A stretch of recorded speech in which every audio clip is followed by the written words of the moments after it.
When I was growing up playing video games and watching war movies, I didn't think about going into the Marine Corps to be in the infantry.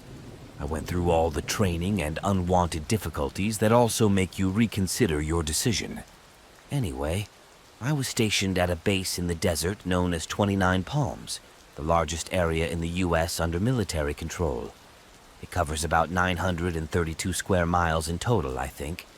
It's pretty damn huge no matter how you look at it, in Southern California and a few hours from Mexico. When you're there, you start seeing some shit. So fast forward to my first field op when I lose my shit. To give you an idea of how far we are from civilization, the nearest man-made object is 3 hours away. It was also extra hot that day because it was 130. Like the sun had set, I told you I could. So we just spent the whole day hiding under camouflage netting and conducting classes on various military tactics. As the sun went down, we headed out into the night for some tough, realistic training. At night, we practiced using our night vision optics to do some simple things like reloading and reading maps and stuff. It creates an image from ambient infrared light, so you can see a lot more shit than you can with the naked eye. The sky is completely covered with stars, and I see a shooting star every few seconds. The Milky Way? It's pretty damn cool. Finally, after wandering aimlessly for what seemed like an eternity, we turn back and get a few hours of sleep. I lie down and start drifting. I am suddenly awakened after what seems like 10 minutes and am instantly up. "Get up, bitch, you're on watch." Oh shit. I get dressed and obediently stand at the post as ordered at the checkpoint. I am given a radio and told to raise the barbed wire only after it is approved over the radio. It's probably about 2 a.m. and everyone else in my company is asleep except me and the officer in the signal truck. All I hear are coyotes, and I decide to start looking at the stars with my night vision. I hear a coyote howl in the distance and think nothing of it. A few minutes later, another Marine crosses the small hill in front of me. Nothing crazy. I mean, it's probably just falling off or something. He walks towards me, but his eyes do not reflect the light. Rationally, one of us is probably dehydrated, so I don't think too much of it. He approaches me, and after a few seconds looking at me, he simply says, "Can I come in?" His voice, it didn't sound right. There was no inflection, no questioning tone. Weird, I ask him what his name is and why he was so far away, just dropping by. He tells me his name is Sergeant Wright and ignores my stupid question. The same strange voice. Granted, I'm new to the unit, so I don't know anyone named Sergeant White, but I had to check it out anyway. Maine, this is Highway Patrol 1. Sergeant Wright requests entry. Finished. Traffic Police 1, this is Maine. There is no Sergeant Wright in this company, and the nearest unit is 25 miles away. Make sure. Shit. Just come back here, okay? Don't let him, or even look at him, okay? Just run. When the strange dude started hearing this, his face changed into a very angry one, as if he wanted to rip my throat out and drink my blood. By the time I got back, everyone was awake. All the car lights were on, and everyone was packing. Everyone just got into the trucks. We also have a lot of crap left, like tents, water, and food, and we're driving a full 3 hours back. I never got an explanation from anyone about this, but my squad leader, who was a simple backwoods guy, just said straight up that every time I saw him, he didn't ask to go through the gate. I never understood what he meant until I came here. So, after my recent horrible experience with strange people who scared the crap out of me, we went to a far more terrifying place, a remote little Marine Corps base called Bridgeport. It's in the National Forest north of Yosemite. It was built to train Marines in the art of mountain warfare. There are many mountains and mostly cold, windy, and if you ever go there, you will hate your life too. Anyway, when we first get there, we stay in these horrible concrete huts with bunk beds. There's a bathroom and a couple of showers, and that's it. You're fighting for outlets to charge your electronics, and there's really no heat except for a bunch of Marines crammed into one area. The first few days are miserable. Your body has to adapt to the new altitude. There is less oxygen in the air, so physical work and exercise take place in slow motion. Oh, and you're tired all the time and all you want to do is sleep. Fresh food isn't plentiful either, and things can get pretty bleak if you're in the wrong mindset. You wouldn't believe me if I told you those were the best of times, would you? Eventually, we head into the mountains, carrying our ridiculously heavy packs packed to the brim with thermal layers, food, water, and nicotine. The first few days were actually pretty easy. We hiked all day and stopped to rest and learn some things about survival and such. There was a bit of snow in the lower parts, but thankfully not a ton. At about 4 o'clock in the morning, someone had the brilliant idea of making us practice our night navigation skills. Now, I'm a pretty decent navigator myself, so I was up for the challenge, but never mind. They hand out compasses, maps, and protractors and set up an elaborate system of how to get to the finish line. It was staggered so that people wouldn't walk on top of each other. And this is where things get interesting. So, I'm in the woods and it's dark and cold and I hate my life, so I'm stumbling through the trees and bushes loud as hell without a care. I just want to finish this nonsense so I can finally get some sleep. I easily reached my first point because the moonlight is shining through the trees. The other, however, was set in a dammed river, and I can still remember standing in the river, pale, copying the word donkey, engraved in Namakan on the top of a rock in the icy, damn cold river. Wet boots, man. I swear they drive a man crazy. I stop to squeeze the moisture out of my socks, and I have the primal feeling that I am suddenly being watched. I stand completely still, and all I can hear is my heart beating. No wind, no wildlife, only me. My first thought is a Marine trying to take advantage of my success. So I put my wet boots back on and did what anyone would do. I climb a hill and stop to listen. However, there is nothing. Maybe I'm just crazy. It's a screw. I keep walking. 10 minutes later, I feel the same way. Any newbie stalker knows that you have to match the person's steps so they don't hear you. So I start randomly stopping or changing pace. After several honest attempts, I can't hear footsteps, but I can hear breathing.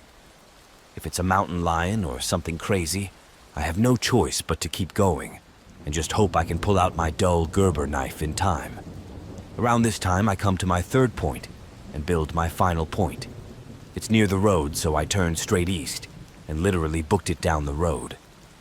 I still felt like I was being watched all the time, but I felt safe as I could hear the low roar of the Humvee engine on the road.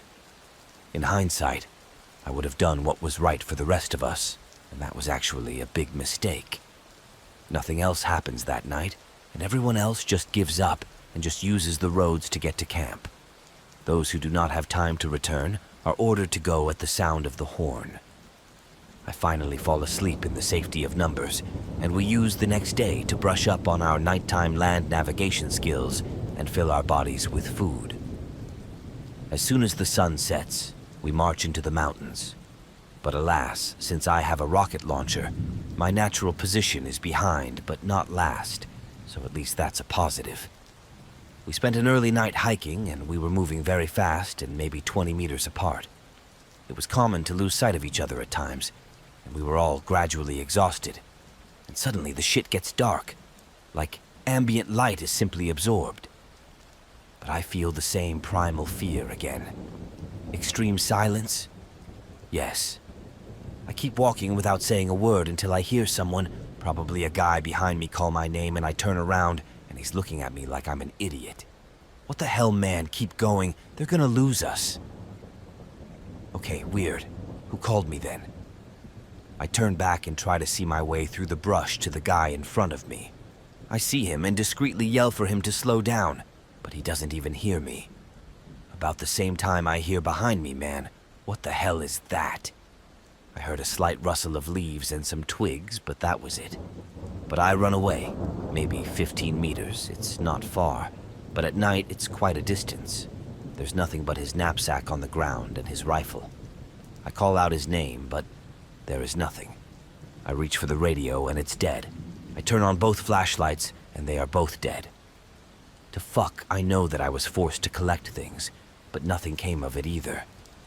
I don't know how long it took them to realize I was missing and how they got back to me, but it was a few hours.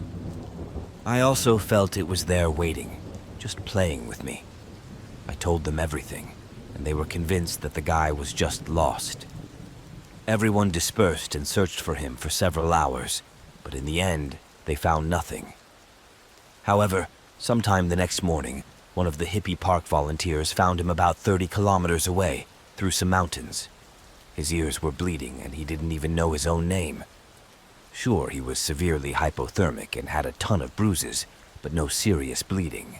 They ended up getting a helicopter to take him to the nearest hospital, and that was the end of it. After the mysterious incident, I was told that I would be sent off the mountain to answer some questions. But to be honest, I felt relieved. It was cold, and I didn't want to go hiking anymore. Everyone else in my company also believed what they were told.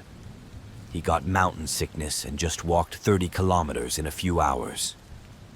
I tried telling a few people about all the horrible crap I was noticing just to make sure I wasn't going crazy. Before anyone could answer, my squad leader took me aside and said, "Don't talk about these things, okay?" Maybe he knew something I didn't, but yeah, cool. They sent us here knowing something was going on. Usual military bullshit. Just bury your head in the sand and pretend everything is fine. I was glad to be leaving for a few days, but there was nothing but utter dread every time the thought of going back crossed my mind. The Humvee to take me back finally showed up, and the trip was uneventful. I was led into a small concrete office-like building. The military police guys were just like me, and they had their jobs. They took the statement and asked if I noticed anything unusual about the guy before he disappeared. No, he seemed normal to me. But then the NCIS guys came along, and I've dealt with them before about something else, and they're usually good guys, but not these guys. They were lively, precise, and methodical. They read all the facts of the case like they read the nutritional information on a box of cereal or something. They were just totally unfazed and monotonous, if that's the right word. They've definitely seen it before. They also asked the same questions, and when I told them about all the horrible things I noticed, they told me I probably had mountain sickness too. To be honest, I was more angry at this point, but I knew it was better not to argue with them. One more thing, they asked me if I had taken any pictures that day, and I told them I hadn't, but I thought it was weird. And then they asked if they could brush my boots. To this day, I'm honestly confused as to why the hell they did that. I don't know if they were screwing me or if it was part of something else, but I guess this thing changes the surroundings on a microscopic level or something. Maybe the manufacturer's isotope was left on my boots or something. I have no idea, but if anyone has similar stories or information on why they did this, let me know, hey. At the end of my interview, they made me sign a document saying that I wouldn't talk about anything and that they would contact me when I was free to divulge any information. Mind you, this was several years ago and they never got back to me. So, it might be illegal to talk right now, but I've got a few cards up my sleeve that I'm going to talk about anyway. So I went back to our fabulous 5-star concrete huts to get some sleep. Luckily, I wasn't alone, as there were a few guys who stayed behind because they had sickle cell anemia and could die if they got over a certain height. I took one of the best hot showers I've ever taken in my life and just headed to my bunk. I was exhausted, but still couldn't sleep. Now I rarely smoke, but I still carry a pack with me to make profitable trades or sell to friends desperate for nicotine in the field and many other things. I felt that now was a good time to smoke, so I went outside.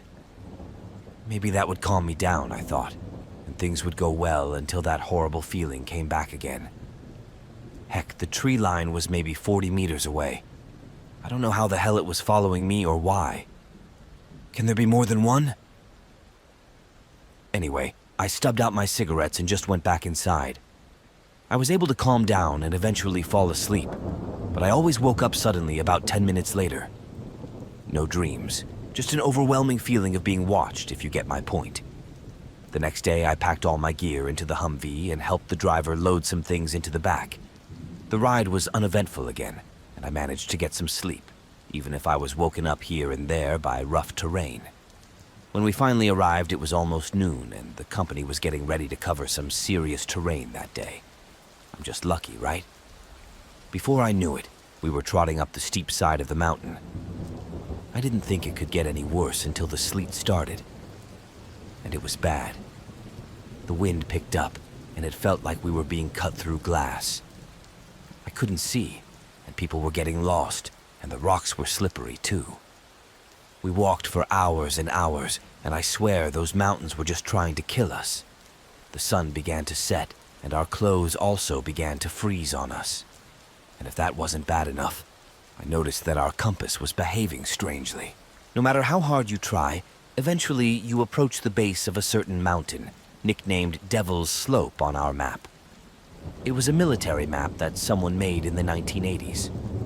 I don't know if I can find it again, but coincidentally, I also felt that I was being stalked again. Either way, our guides will take us to the right destination, a place called Sardine Rock. As soon as we stop, people begin to shake violently because they are no longer hiking and generating body heat. Someone was smart enough to foresee this and ordered 2 men in tents to be driven to our rendezvous point in large trucks. We rarely use tents, but it was literally a life or death situation. And to make matters worse, the wind picked up, and it began to rain heavily. You couldn't even hear yourself talking, it was so chaotic. And if you've ever pitched a tent in the wind, you know how impossible that is. By the time we packed everything up, there were several inches of water in the bottom of the tent. Our sleeping systems are waterproof, but our entire bodies were soaked to the bone. So eventually they got wet from the outside in, and then the temperature dropped, and it got a lot worse. Being a soldier, there must always be someone on guard, and as there was still sunlight, I volunteered to stand by while everyone hid in their tents. My Gore-Tex rain jacket got completely soaked, mind you, and it was honestly the worst day of my life. But finally, I went back to the tent and just tried to rest. I don't remember how I fell asleep, but I was suddenly awakened by someone outside asking for help. And it was the same voice of the guy who walked 30 kilometers. Only that guy is still in the hospital. He would call someone's name and say it several times and then try to get them outside. I think it was my squad leader just yelling at everyone to stay in their tents and not go outside. For the next few minutes, he practically begged us to. It looked like he was in the forest, maybe 20 meters away. Somehow he also guessed our names, and there it was, trying to break us when we were at our lowest. It could have gotten through our tents too, but it seemed like it just wanted to fuck us or something. Finally, he stopped, and as I thought, he was gone. I heard him say my name twice in a kind of mocking tone, and then a huge tree just fell, and that was pretty much it. Now everyone is injured. Everyone stayed in their tents until we heard the trucks coming. We were told over the radio to pack up our tents in less than 30 seconds and get into the trucks. We have no more than 5 minutes. I wasn't going to be the first to leave either, so I waited until a large number of people had left. I've never seen a group of people move faster than that. Tents were stuffed into sacks, poles were bent, sacks were lying half on our bodies. People were practically stumbling into the trucks. We were told that we were being evacuated due to the terrible conditions and that we were going back to base, but we all knew the real reason. I was relieved to be out of the cold, but we were still on this damned mountain and this creature would still be able to find us. When we got back, we all showered and just changed into dry clothes. No one talked. They just went to sleep and tried to figure out what happened that day. Each of them also realizes that we will probably be back there in a few days. The next morning after the evacuation, everyone was clearly exhausted, and several of the guys were suffering from pneumonia. Being wet, cold, and almost scared to death just took a toll. I don't think the incident with the thing near our tents was talked about in large groups, but it was definitely talked about on the sidelines. A few guys claimed it was just a big draw and kind of laughed it off, but every time they laughed it was like they were asking for some form of validation or something. Even in the rear, we were busy cleaning weapons and equipment and preparing for the next one. Our unit has an inexplicable obsession with training, and it really hurt our morale, but it made the time go by faster. Life also seemed pretty normal despite the weather, and I stayed home all the time unless we were playing sports or something. I just didn't have the nerve to tell anyone that it must be watching us from the trees, even if I didn't feel it. The furthest I ventured was maybe a week after coming down the mountain. The base was a small store with inventory identical to a gas station. I got tired of what they were feeding us, and my mind started to rationalize all my fears, so I left. Nothing out of the ordinary happened, but I noticed that there were people there who were definitely not Marines. These guys were big, burly, and also had thick beards. I pretend to look at the selection of Doritos and saw a very special trident tattoo. This meant that whoever this person was, they were Navy SEALs, currently, or at least at some point. And I wonder about other guys. I walked up to the bearded guy and simply asked if he was a SEAL. When he turned to look at me, he just looked at me and said, "Yes, of course. How do you know?" I said the tattoo is a dead giveaway. I used to see my college roommate hang all this motivational crap in his room. "Oh, indeed," all he said. I didn't know what to say, but I wanted to impress him. Yes, he really is a SEAL now. At this point, his demeanor became a little friendlier. "Oh shit, what's his name?" "Kurtz. He's an officer." "Is his name Walter?" "Yes, it is. Do you know him?" "Do I know him?" "He is smoking a cigarette outside. A little information about my friend. We worked together a lot because we both had an excruciating fascination with pain. Running, hiking, or swimming, we tortured ourselves almost every day until he left. I kept up with him as he went through all the training cycles and then just disappeared. And I say gone are all the damned forms of social media you can name. I also talked to his parents, and all they got from him were random emails. It always bothered me that he just disappeared from the world without saying a word. I thought about it almost every day for a long time, and here it is, just outside. And all I wanted to do was land one good hit. Navy SEALs or not, he's still a dick for doing it. When we got outside and I saw him, I still hated him inside, but I had a feeling that me against a bunch of SEALs probably wouldn't work, even though I had the power of God on my side and even the anime. But he didn't even notice me until I called his name. In any other setting, I probably should have saluted him as he was an officer and I was a scumbag, but at that moment I didn't care. But he seemed genuinely glad to see me and didn't let go of my hand. We caught up a bit, mostly questions from him about my boring life and all. Every time I asked him something, he would deflect and make a joke or answer me with a word or something. The man simply did not want to specify what he intended. After about 10 minutes of talking, a group of them decided they were almost done stocking up on Mountain Dew, gummy worms, and all that junk. But before they went back, Kurtz pulled me aside and threw the cigarette on the ground. And with a look of complete concern and alarm, he said, "Look, I don't usually say this, but you don't have to go back there, okay? This isn't where you want to be, you know?" I didn't know what to say. I just nodded solemnly before he shook my hand and left. And that was the last time I was able to talk to him. It should be noted that not all of the guys in the group had beards and tattoos. Don't get me wrong, Navy guys have a certain look, if that makes sense. I can't explain it unless you've been around them long enough, but not everyone in that group was a SEAL. I mean, I even saw a guy in an army shirt, so I'm guessing it was some sort of interdisciplinary team or something. Anyway, I went back to the concrete hotels and spent some time reading. I'm just trying to distract from what he said. Some thoughts were going through my head, like if I should break my ankle or pretend to be sick or something. I mean, they don't have Uber and the highway is pretty far. In the end, I decided that my honor was more important than my life, and I went back to the mountains anyway. The whole time I was there, I just felt nothing but fear. I've been stalked and stalked here, and besides, the Marine Corps destroys my body every day. I mean, the human body isn't built to walk 175 kilometers in a week with 200 layer Bs of gear on your back, let alone climb mountains. However, sometimes you get a break, and I guess the hikes were relatively short, and we did it anyway. It was practicing climbing skills at night. After about 3 weeks in these mountains, my body also began to adjust to the altitude and the amount of physical activity we were doing. I also counted down the days in my head every few minutes, doing quick calculations and tallying the numbers for each session and showing how close I was to safety.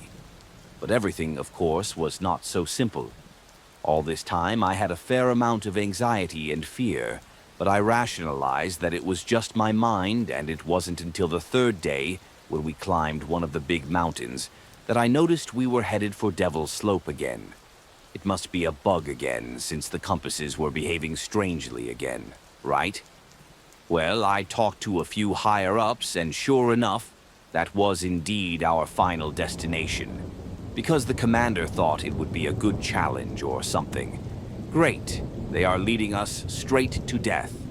The closer we got to it, the worse I felt about it all. I couldn't sleep more than 10 minutes because I swear I felt like he was watching me. Not wanting to go crazy, I confided in my squad leader, and all he said was, "Yes, I felt it too, but I don't want to talk about it." The next day, we were briefed on our last training session. Our task was to storm the top of the Devil's Slope.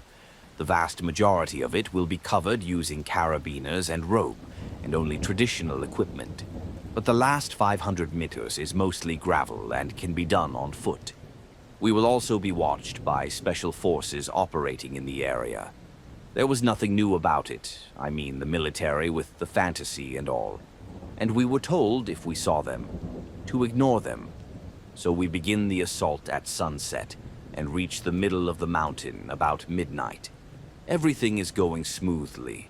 We are climbing the rock slowly and methodically, and at one particular large rock, I set up one of the anchor points so the Marines could bounce off the other side of the rock. I turn around and head for the next rock, and before I start scrambling, someone angrily asks me why the hell I cut through the forest and that I could have killed someone. I reply that I didn't cut the line and go back to see what the hell happened. The rope was cut perfectly, almost surgically. If you've ever cut a climbing rope before, you know it's nearly impossible to make such a clean cut. You will always have a bit of abrasion, even with the sharpest knife. This rope, however, had no fraying.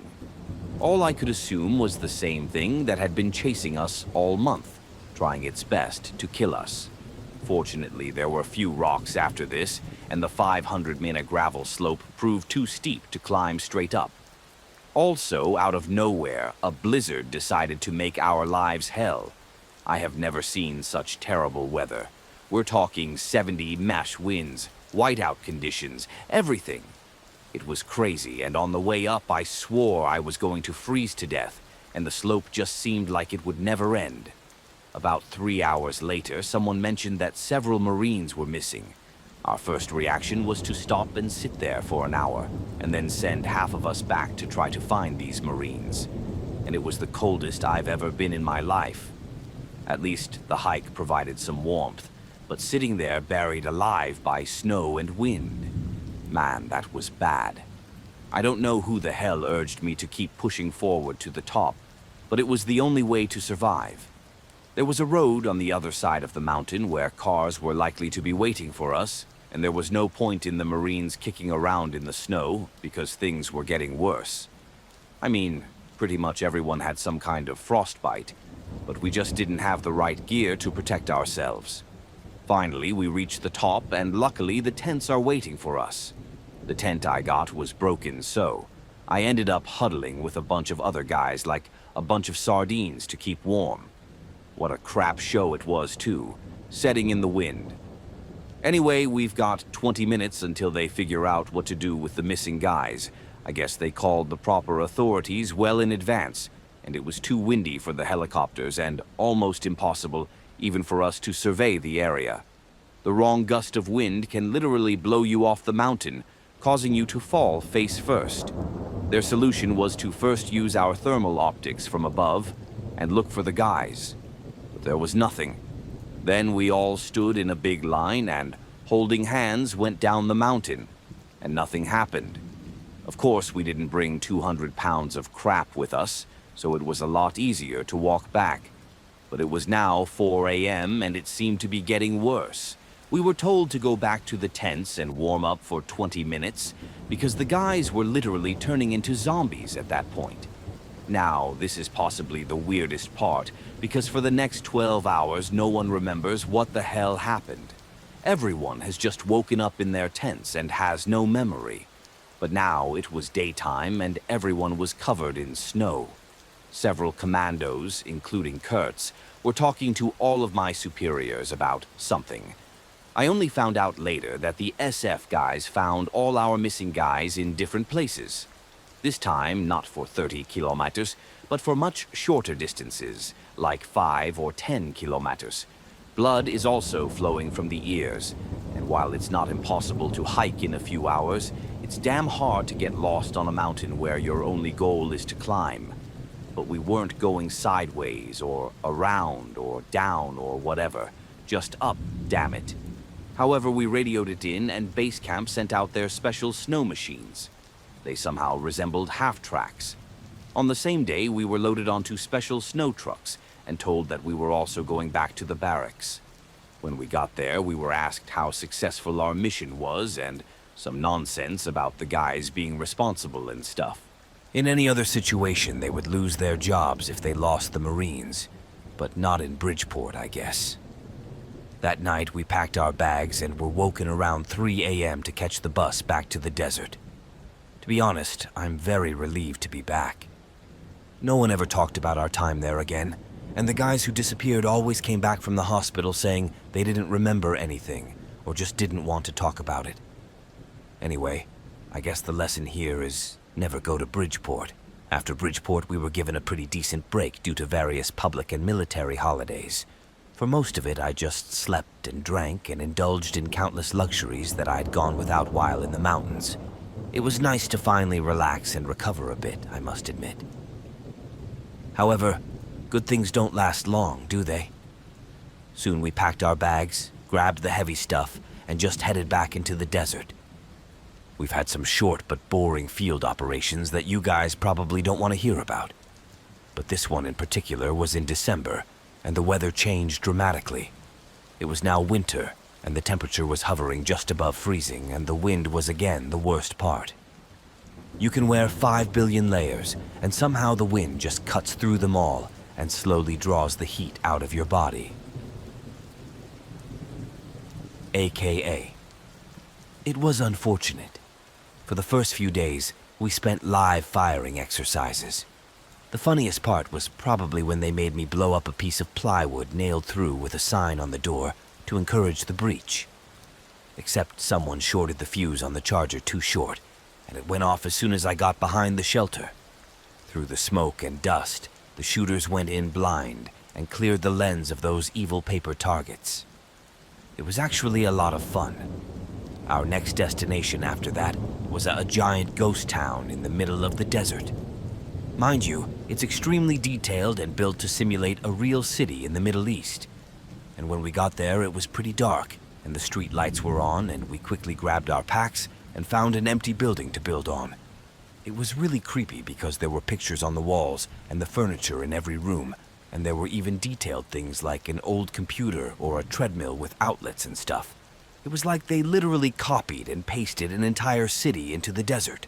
Hundreds and hundreds of buildings and complexes, bazaars, churches, everything.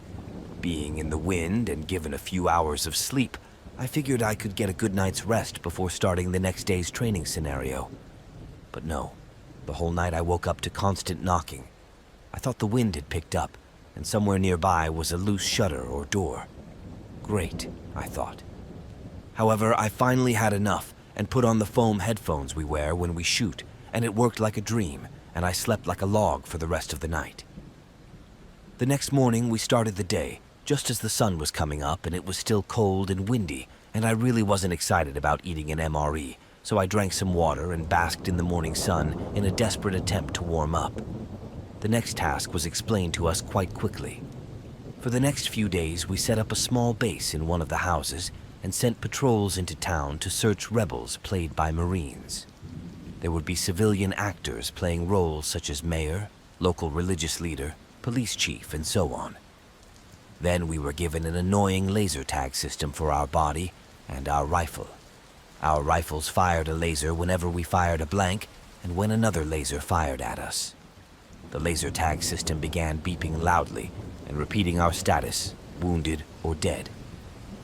It all sounded pretty cool, actually, and we picked a rather large 3-story building next to the road and began to fortify our defenses.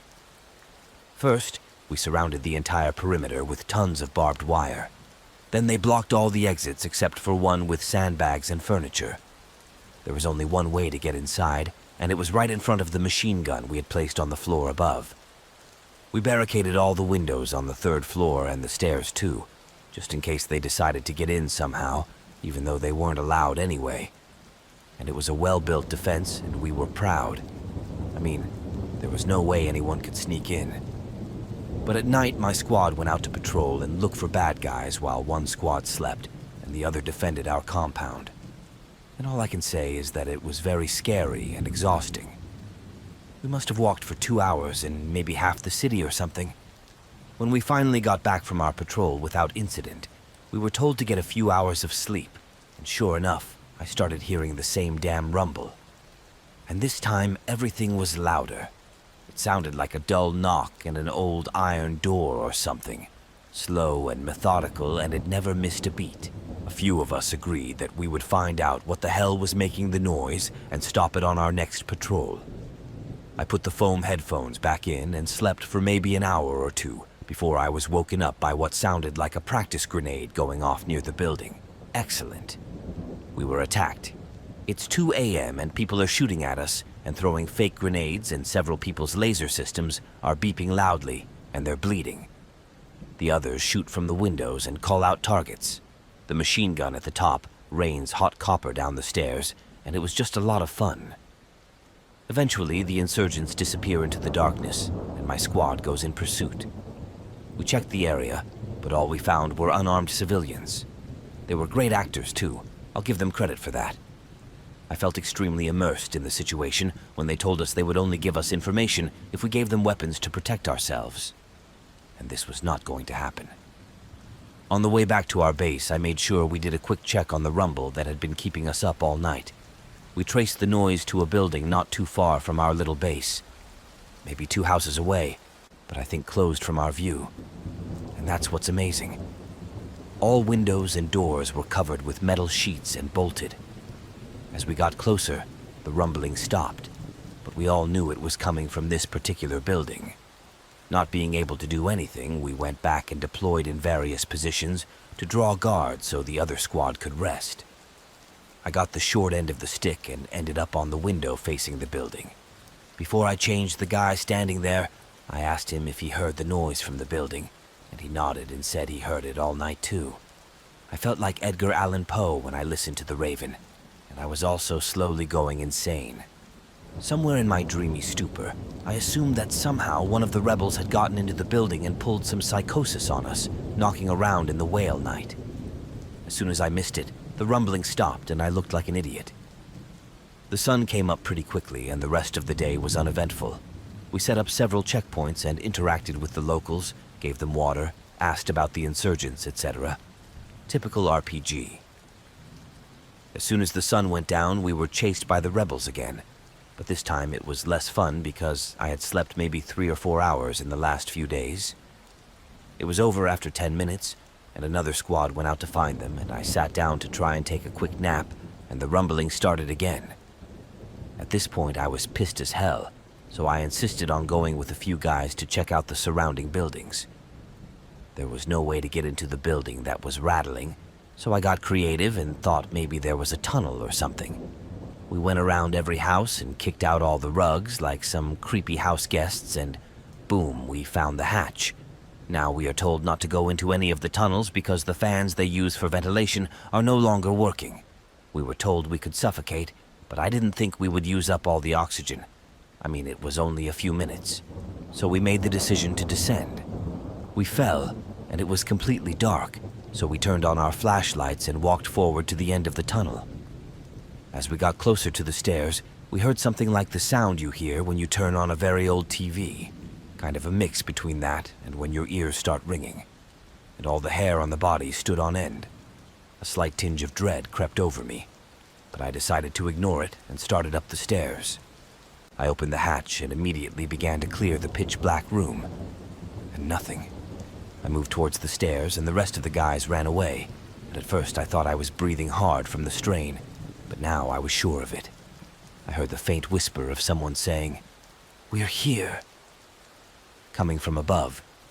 We tactically climbed the stairs and started clearing the rooms, and when we got to the end of the hall, there was what looked like a children's room.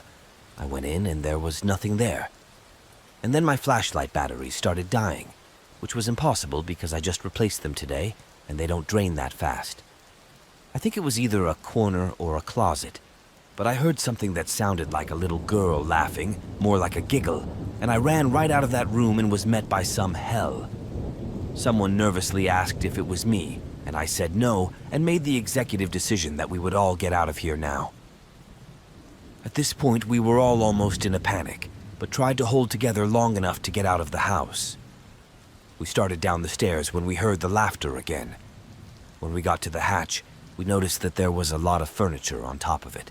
Tables, cabinets, sofas, even a microwave. Soon our flashlights slowly went out and we all scampered towards the pile of shit. The rest of the flashlights eventually went out, and everyone panicked and started blindly throwing and pushing things out of the way. The laughter grew louder and even more ominous, as if he were descending a flight of stairs. After what seemed like years, we cleared everything, opened the hatch, jumped down and scrambled back to the other hatch and through the tunnel.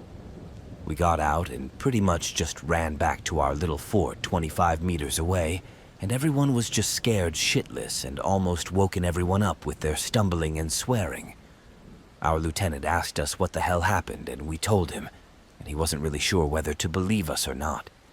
His only reply was, "Yes, I have heard some strange things about this town," and then just left. We spent the next few hours trying to sleep, and I went up to the second floor, as I thought it was the safest. I knew I wasn't going to go to bed with some horrible things going on next door, but it was nice to sit down and relax, I have to admit. About 3 o'clock in the morning, I heard what sounded like someone running loudly upstairs. Now that's impossible because we've blocked off the stairs to the third floor with desks and sofas so no one can climb off the roof.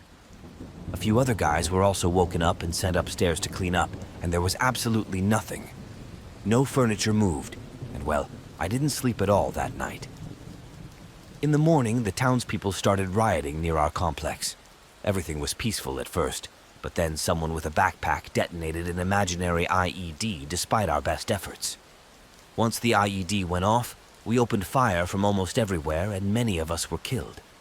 We were told to drive across town to an infirmary to recover. I felt like a zombie from the lack of sleep and the countless patrols we had been on. After we were reborn, we were told that our mission had also changed. We are no longer defending, but we will clear a sector of the city as part of a larger force. This will be our last event, and then we can go home. We slept maybe an hour before the sun went down and the offensive began. It was pretty easy at first until we started receiving contact from different buildings. We cleared most of them and found no one except for a few open hatches. We sat and held guard while they figured out what to do. Logically, our leadership concluded that the insurgents must have escaped through the tunnels, even though everyone was told not to use them. Swearing under your breath, mind you. Our squad split up, and I followed my fearless leaders into one of the tunnels. It was pretty easy, but much longer this time. When we got to the very end, we climbed the ladder and tried to open the hatch, but it wouldn't budge. Excellent. We headed back the way we came, and as I predicted, the hatch we entered through was also stuck. A few of the stronger guys tried to open it, but it was like someone had placed a huge boulder on top of it. We also tried our radios, but they didn't work, so we knocked on the hatch. And there was nothing. A few guys started to panic, but all I wanted to do was go to bed, so I sat down and accepted my fate, reconsidering whether I had made the right decision in life.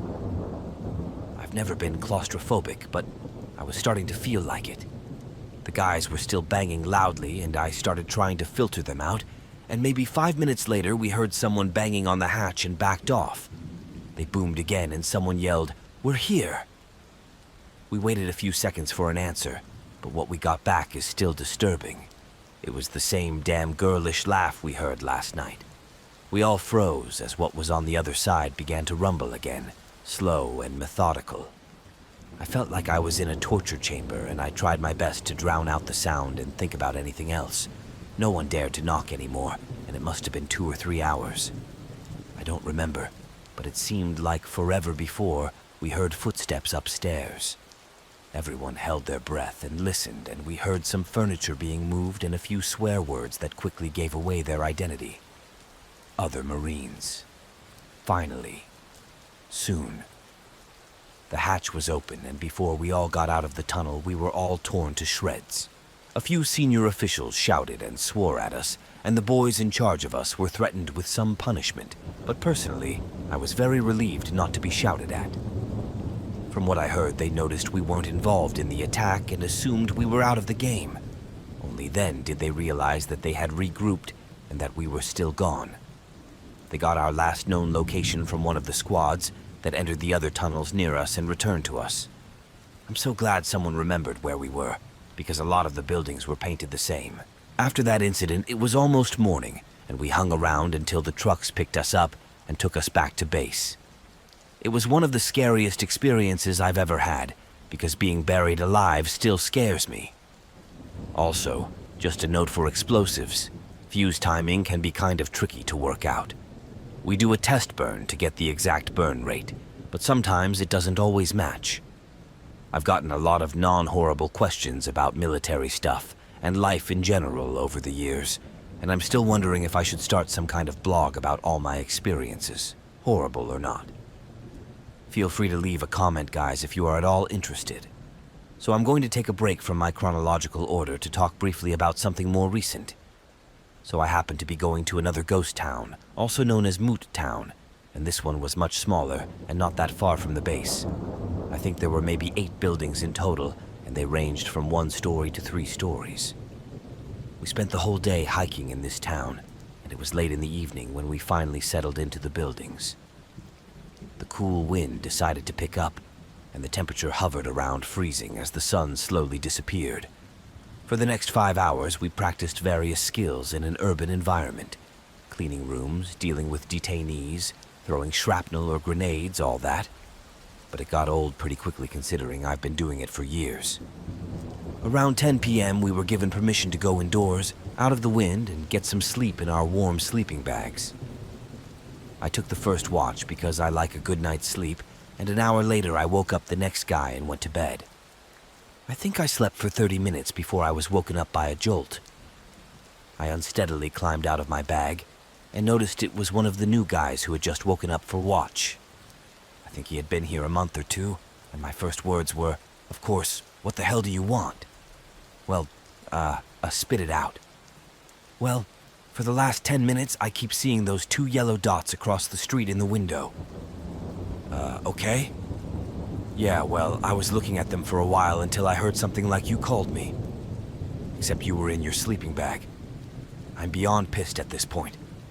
I put on my boots, grabbed my rifle, and ran across the street. I went to the open door, and it was closed. These doors don't have locks for security reasons, so they must have barricaded the door or tied it up. I went around the back and tried to open the other door. Closed. Is it clear? Whoever was there was a fucking dick for looking at new guys, waking me up, and I was pissed. As I was walking across the street, I heard, "Where are you going?" But it definitely wasn't another Marine, and the hair on the back of my neck stood up, and I stopped dead in my tracks. There was some mixture between a whisper and an icy sneer in the voice. "Yeah, fuck that shit," I said. "I'm coming home." I looked at the guy cheering me on, and we both realized what the hell had happened. I told him to wake up the next guy in a few minutes, and I would go back to sleep.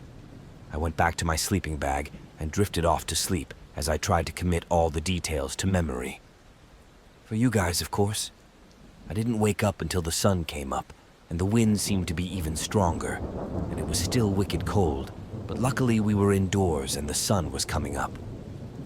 It wasn't bad, I guess, and pretty soon we found out we'd have to move all our packs and move about 100 meters out of town. A few of the boys complained and grumbled, but we did as we were told. and I was no less curious why we should carry our knapsacks outside. The shock was that several guys, including the commander, had strange events happen in one of the buildings during the night. They all refused to sleep in buildings anymore. I floated around while everyone was shaving and eating breakfast to see if I could shed more light on this sudden exodus from town. I pretty quickly found one of the guys who was in the building and asked what he saw. Basically, the night started with all the guys huddled around just listening to my YouTube stories to scare the new guys. After a few hours, some of them started having crazy nightmares about being in the city and being torn to pieces by some creature with cat eyes. Except they were dreams that never ended. You woke up from one and then found yourself in another. In other words, they simply never knew when they were in the real world or not. The attendant tried to wake them up, but they continued to breathe heavily, sobbing, whining, and fussing. When they did wake up, they were horrified and the message was clear. Away from there, I really didn't know what to make of it all, but I told them to stop listening to my damn stories. At least not here. I believe this thing was in the building across from mine, but later got confused with another building for God knows what reason. We continued our day, and he was filled with training. During one of the few breaks, I decided to go into the building where they all lived. I had a few guys with me just in case, and it was pretty easy. A few chairs, a desk, and a filing cabinet. I saw that there was also a carpet on the ground, and on a whim I kicked it. I laughed when I saw the hatch. I opened it and looked down at it, but didn't see anything out of the ordinary. The rest of the day was also uneventful. We continued our classes and learning well into the night, and it was all mostly a blur. I went back to my sleeping bag, and around 3 a.m. I was woken up on watch and put on almost every warm layer I have because of the wind. It was a pretty dark night because all the clouds were hiding the moon, but I could still see the outlines of various bushes and shrubs on the horizon. I walked around a bit to get warm and turned my back to the desert, away from the wind, and thought how good it would be to be back in my sleeping bag. After about 15 minutes, I turned around as usual and saw a large dark figure on the horizon, maybe 100 meters away. As soon as I saw it too, it disappeared, and I made a mental note of the location to check on it the next day. I woke up the next guy and slept for a few hours before the sun came up. Unfortunately, I didn't have time to wander into the desert before lunch, so I grabbed my buddy and we went to where I was standing when I saw this. From there, we walked about 100 meters and were about to turn back when we saw a forest sticking out a little further. We kicked back a fair bit of sand and realized it was another hatch. What the hell was Hatch doing so far out of town? Our packages were 150 meters from the city, and the hatch, another 100 meters. It just didn't make sense to place the tunnel entrance 250 meters away. I wasn't brave enough to open the thing, but my friend Mortar Man, half Honey Badger, decided to open it while I was taking the photo. We didn't go down, but he couldn't see the bottom from where we were, and it looked like a never-ending staircase. The rest of the day was uneventful, and I didn't have a watch that night. To be clear, we still train in the houses during the day and early night, but we no longer sleep in them. I heard from another close friend that he was getting strange vibes from several buildings when we were in them at night. The next day we fiddled with dummy rounds, which are basically 9mm bullets with a wax projectile filled with paint.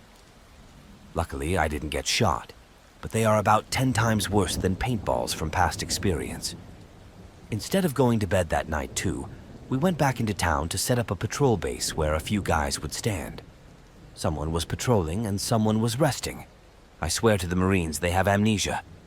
Anyway, the night started uneventfully. Just a few patrols and no enemies, so it was purely practice. I would say I slept for an hour and a half, and then we stopped for another patrol around town. I felt like it was a waste of my time, but at least we got out of the buildings, right? When we got back, a bunch of mortar men came up to us and asked if we would help them find their mortar complex. If you don't know what a mortar is, it shoots explosive shells from a cannon into the air. It is not very heavy and can be effective at decent distances as well. Apparently the guys on the mortar system, they were all sleeping with the guy on watch, and he was dutifully standing in the wind, and then he was just gone. He He woke up in the house, and the entire mortar system had just gone. He doesn't remember anything and swears that he didn't go to bed just to escape the wind. It was one of my friends who also went with me and checked the hatch, so I trust what he says. Mind you, we didn't have any enemies that night, and no one would fuck and steal that shit. These things are very expensive, and no one dares to mess with such things. Obviously, people still doubt him, but it's amazing to say the least. The whole company was raised at 4 in the morning, and we searched everywhere in the city, and all in vain.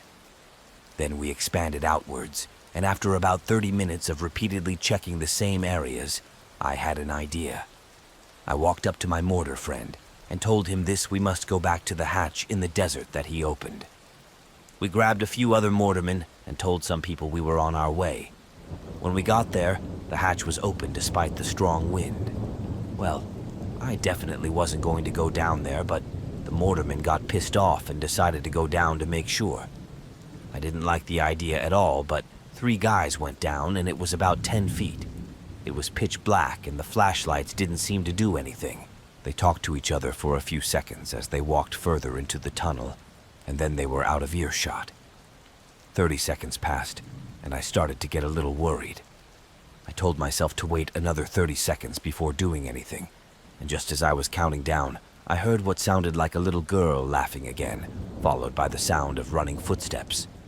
Soon I heard the boys coming up the stairs and heard the same laughter again, closer this time. The first 2 guys had various components of the mortar system, and the last one had the actual mortar tube. Or what is there now? It felt like someone bent his knee, and I slammed the door and practically ran back into town. As soon as we got there, we reported that we got the damn water system back, and the guys who left had some explaining to do to the officers. I'm sure they understood, and I went back to sleep for a few more hours until the sun came up and we were woken up for a safety briefing.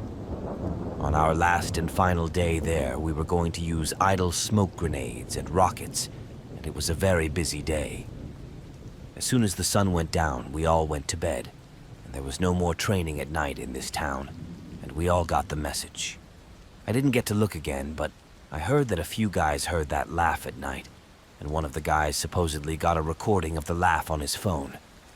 I spent a lot of time in the field without horrible things, so don't think that the life of a Marine is full of horrors. I was there recently for a few weeks and nothing bad happened. Anyway, it's April now spring and the desert are slowly changing from a cold and windy purgatory to a scorching sandbox. Luckily for us, we hit the deployment jackpot and went to Australia to be trained for 6 months instead of baking in the desert. Now I know what you're thinking. Australia sounds great, right? I thought about that too until we landed in a place called Darwin and got off the plane. Immediately, there was a feeling that we were in a sauna. It was very humid and we were sweating through our thick uniforms in the first few steps on the tarmac. It was hell, to be honest. There were flies and mosquitoes everywhere. They would crawl into your mouth and nose if you let them, and it seemed they weren't the only ones who wanted death in this tropical prison. For the first few months, we did a small dog and pony show to impress the Australian Army. We trained twice a day and told everyone how cool we were, and the food they fed us was always some kind of stew from yesterday's leftovers. They got old very quickly. Being Americans, we quickly found the nearest fast food and 2-liter vendor to stock up on calories before hitting the field. We really didn't know what to expect from our first field operation. All we knew was that we would head into the thick bush hundreds of kilometers from civilization and expect to be killed by 20 different animals by the first night if we were lucky. This is also in no way an exaggeration. There is a plant called Gimpy Gimpy, aka the suicide plant, because the pain from its bite is so severe and long-lasting that most people and animals just kill themselves. Also, the dirt has a virus known as the Vietnam time bomb. Things will just kill you from the inside. Our first few days were also quite exhausting. We did a lot of patrolling at night, or as I like to call it, walking blindly into the web. We tried to sleep during the day, but if you slept for more than an hour, you woke up dazed and dehydrated from the scorching sun.